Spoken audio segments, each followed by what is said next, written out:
அஸ்தாஃபிருல்லா அஸ்தாஃபிருல்லா அஸ்தாஃபிருல்லா அல்லாஹும் அந்தஸ்ஸலாம் வமின்கஸ்ஸலாம் தபாரக்த யாதல் ஜலாலி வல்லிக்ராம்.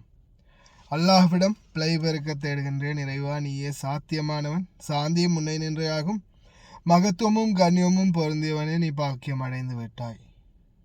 என்னுடைய தாய் எனக்கு சிறு வயதில் பழக்கி தந்த ஒரு முக்கியமான துவா. அஸ்ஸலாமு அலைக்கும்.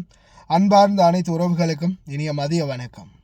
மீண்டும் சர்ஃபான் பிஏ vlog சேனல் ஊடாக மிக முக்கியமான ஒரு தகவலோடு தான் வந்திருக்கேன். வீடியோவை கடைசி வரைக்கும் பாருங்கள். தெரியாத நண்பர்களுக்கும் மறக்காமல் ஷேர் பண்ணுங்கள். வீடியோ பிடிச்சிருந்தா ஒரு லைக் பண்ணுங்கள், சப்ஸ்கிரைப் பண்ணுங்கள், மறக்காமல் பெல் பட்டனையும் ஆல் செலக்ட் பண்ணுங்கள். அப்போ தான் நான் போடக்கூடிய ஒவ்வொரு தகவலும் உங்களுக்கு நோட்டிஃபிகேஷன் மூலம் கிடைக்கும்.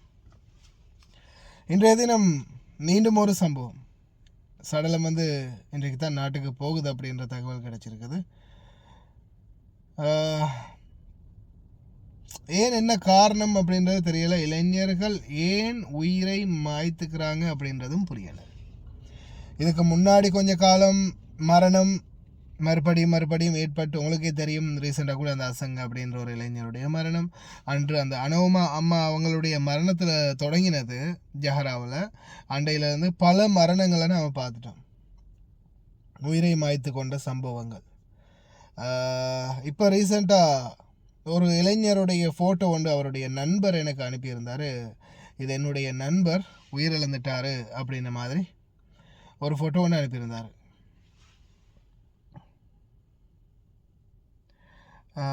இப்படி என்னுடைய நண்பர் தான் குவைத்தில் உயிரை மாய்த்துட்டார். காதல் தோல்வி, ஏதாவது ஒரு காதல் சம்பந்தமான பிரச்சனை அப்படின்னு சொல்கிறாங்க.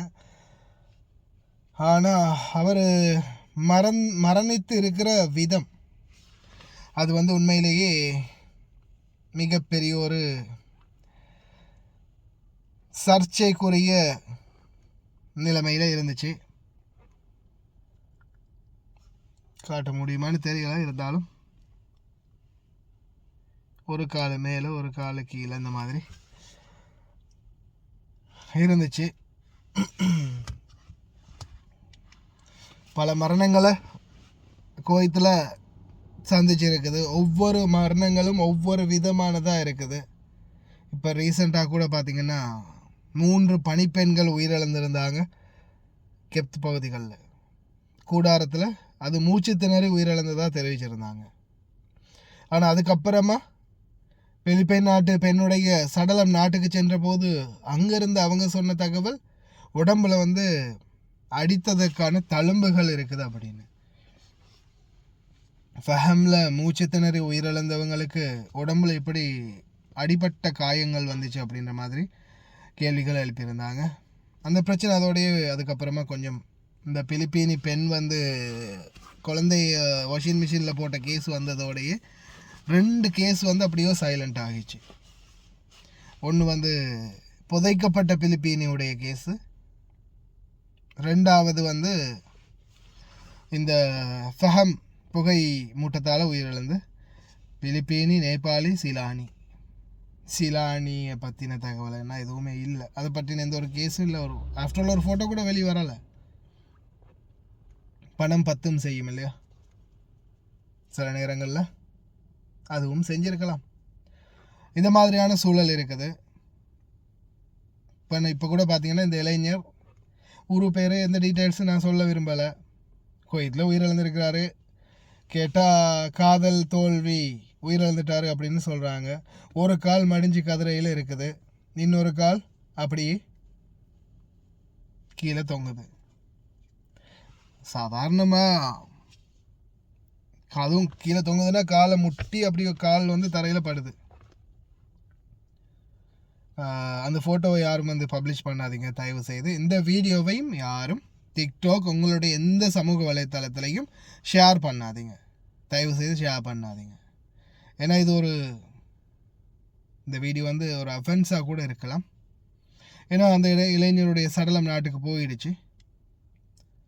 எது எப்படியோ, உங்களுக்கு ஏதாவது பிரச்சனைகள் இருந்தால் தயவு செய்து இலங்கை வெளிநாட்டு வேலைவாய்ப்பு பணியகம், நீங்கள் வந்திருக்கிற ஏஜெண்ட், இலங்கை தூதரகம், இது 3லையும் ஏதாவது ஒரு வகையில் நீங்கள் முறைப்பாடு செய்யுங்க.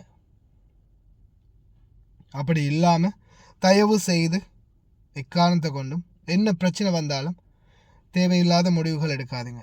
குறிப்பாக உயிரை மாய்த்து கொள்ளணும் அப்படின்னு நினைக்காதீங்க. மேலே ஒரு செகண்ட் நினைக்கும் போது ரொம்ப கவலையாக இருந்துச்சு.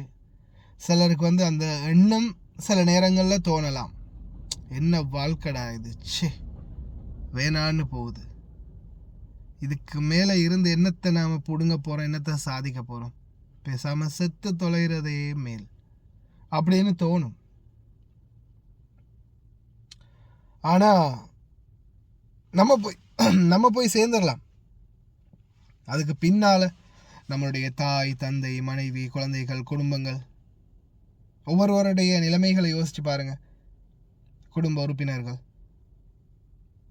இப்போ எனக்கு ரீசெண்டாக ஒரு சகோதரர் பேசும்போது சொன்னார்,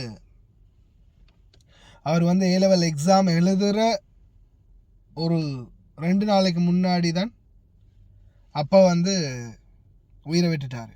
அவர் இங்கே இப்போ வேலை செய்கிறார், ஒரு துவானியாவில் கவுஹா சாய் ஊற்றிக்கிட்டு இருக்கிறாரு. மாவட்ட ரீதியில் டாப்பில் வந்துக்கிட்டு இருந்த ஒரு மாணவர் A-level எக்ஸாம் எழுதியிருந்து அடுத்தது கேம்பஸ், அதுக்கப்புறமா ஏதாவது ஜாப் ஒன்று, இல்லைன்னா அவருக்குரிய அந்த சான்றிதழ்களோடு ஏதாவது ஒரு நல்ல வேலையில் அவர் இருந்திருக்கலாம். ஒரு ஐடியில் வேலை பார்த்துருக்கக்கூடிய ஒருத்தர். தந்தை சில பிரச்சனைகள் காரணமாக தன்னுடைய உயிரை மாய்த்து கொண்டதால் நம்மளுடைய வீடியோ பார்க்கக்கூடிய சப்ஸ்கிரைபர், தொடர்ந்து நம்ம வீடியோ பார்த்துக்கிட்டு இருக்கிற சகோதரர், அவருடைய அந்த வேதனையை அவர் என்கிட்ட சொன்னார். இதை யாருக்குமாவது ஒரு அட்வைஸாக இருக்கட்டுமென்னா இதை நீங்கள் சொல்லி காட்டுங்க அப்படின்னு. உண்மையிலே அதால் தான் நான் சொல்கிறேன் இந்த கதையை. அவருடைய எக்ஸாம் நாளை மறுநாள் எக்ஸாம், இன்றைக்கி தந்தை தூக்கில் தொங்கி இறந்துடுறாரு. அதால் அந்த சிச்சுவேஷனில் அவர் அந்த எக்ஸாமுக்கு போகலை. அதுக்கப்புறம் ட்ரை பண்ணக்கூடிய சூழல் வரலை. குடும்ப சுமை, குடும்ப பிரச்சனை எல்லாமே மூத்த பிள்ளையோட தலையில் விழுது. கடைசியில் படிப்பை பாதியிலே நிறுத்திட்டு கூலி வேலைக்கு போக ஆரம்பித்து இன்றைக்கி குவைத் நாட்டில் கவுஹா சாய் ஊற்றிக்கிட்டு இருக்கிறாரு. மாவட்ட ரீதியில் முதலாவதாக ஸ்டேட் ஃபர்ஸ்ட் மாணவர். ஆனால் இன்னைக்கு கவுஹா சாய் ஊற்றிக்கிட்டு இருக்கிறாரு. இதுதான் நிலைமை. நீங்கள் செய்கிற ஒரு தவறு தான், ஆனால் அது பலர் ரீதியில் பல பேரையும் பாதிக்கும். முடிந்த வரைக்கும் கவனமாக இருங்க. அல்லாஹ் அனைவரையும் எல்லாம் வல்ல இறைவன் இந்த உலகத்தை ஆண்டு பரிபாலிக்கும், அனைவருக்கும் நல்லதையே நினைத்து நல்லதையே நடத்தும் இறைவன் உங்கள் அனைவரையும் பாதுகாக்கட்டும். எல்லாம் வல்ல இறைவன் அல்லாஹ் சுப்ஹானஹு வ தஆலாவிடம் நானும் பாவ மன்னிப்பு கோரியவனாக இது போன்ற விடயங்களில், இது மாதிரியான தவறுகளில் யாருமே ஈடுபடவும் கூடாது. இந்த மாதிரி ஒரு சிந்தனைகளை எந்த ஒருவருடைய மனதுக்குள்ளேயும் எல்லாம் வல்ல இறைவன் புகுத்தவே கூடாது அப்படின்றத இறைவனிடம் வேண்டியவனாக இந்த வீடியோவை இதோட முடிச்சு கொள்ளலாம்.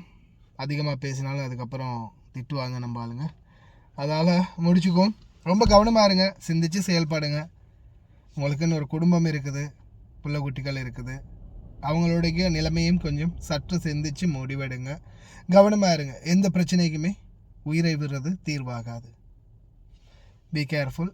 அதே மாதிரி தயவு செய்து வீடியோ ஷேர் பண்ணுறதா இருந்தால் கொஞ்சம் நான் ஃபோட்டோ காட்டுற இடத்துல, மற்ற அந்த சகோதரருடைய ஃபோட்டோ காட்டுற இடத்துல கொஞ்சம் மறைச்சிட்டு போடுங்க. ஏன்னா அது காட்டக்கூடிய அவசியம் இல்லை. ஏன்னா அது பர்சனலாக கிடைச்சது. இருந்தாலும் அதை நான் உங்களுக்கு மக்கள்ன்ற ரீதியில், நம்மளை யார் போட்டு கொடுக்க போகிறீங்க அப்படின்ற ரீதியில் ஒரு நம்பிக்கை தான்.